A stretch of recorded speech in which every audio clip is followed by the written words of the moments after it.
我们可以透过学习不同的语言，来认识不同的文化吗？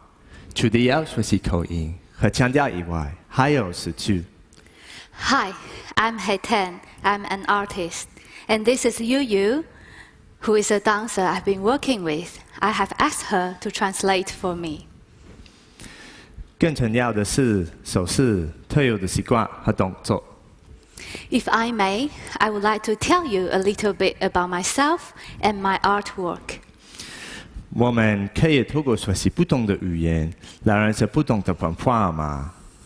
I was born and raised near Manchester in England, but I'm not going to say it in English to you, as I'm trying to avoid any assumptions that might be made from my northern accent. 除了要学习口音和腔调以外，还有是去。更重要的是手势、特有的习惯和动作。The only problem with masking it with Chinese Mandarin is I can only speak this paragraph, which I have learned by heart when I'm visiting in China. So all I can do is keep repeating it in different tones and hope you won't notice.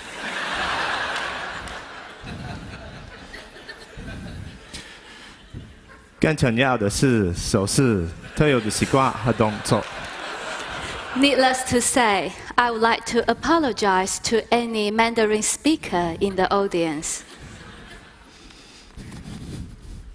As a child, I would hate being made to wear the Indian kurta pajama because I didn't think it was very cool. It felt a bit girly to me, like a dress. And they had this baggy trouser part you had to tie really tight to avoid embarrassment of them falling down.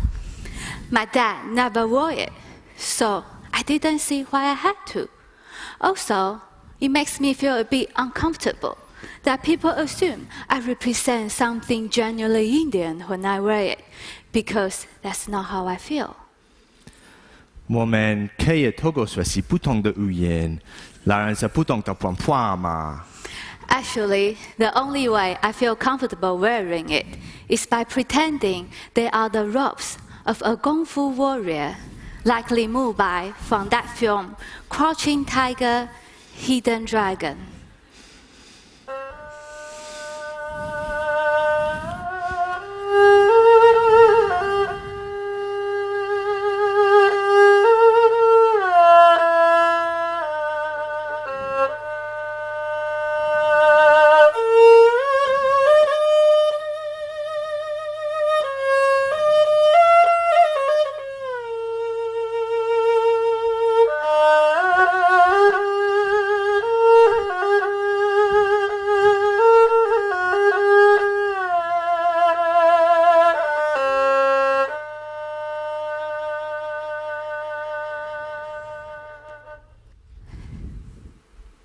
Okay, so my artwork is about identity and language. Challenging common assumptions based on what we look like or where we come from. Gender, race, class. What makes us who we are anyway? 我们可以透过学习不同的语言，来认识不同的文化吗？ I used to read Spider-Man comics, watch Kung Fu movies, take philosophy lessons from Bruce Lee. He would say things like, Empty your mind. Be formless. Shapeless. Like water. Now you put water into a cup, it becomes the cup. You put water into a bottle, it becomes the bottle. Put in a teapot, it becomes the teapot. Now water can flow or it can crash. Be water, my friend. this year, I'm 32 years old, the same age Bruce Lee was when he died.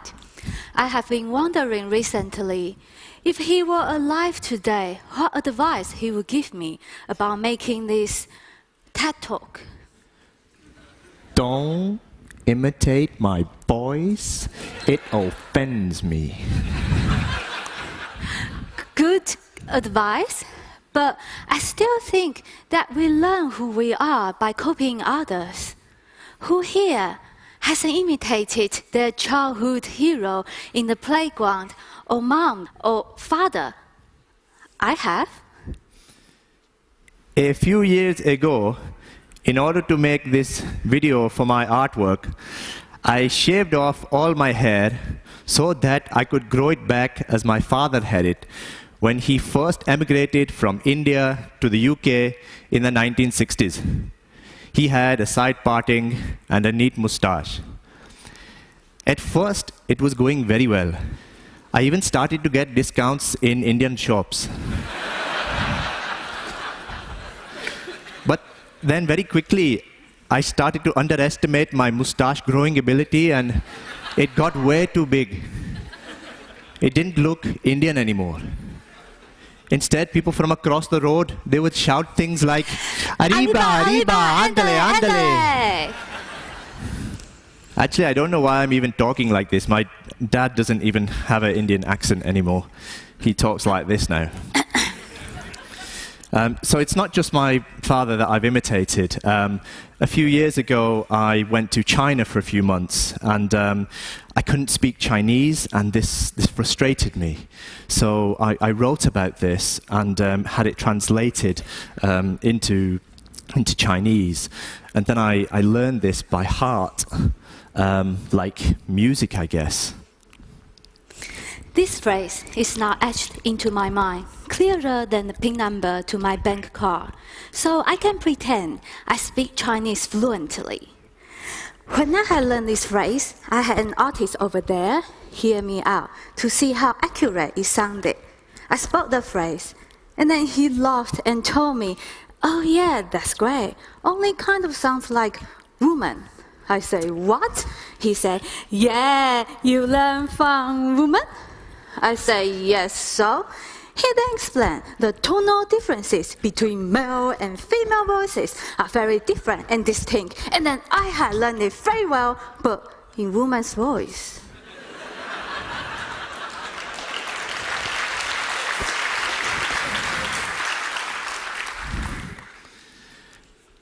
Okay, so this imitation business does come with risk.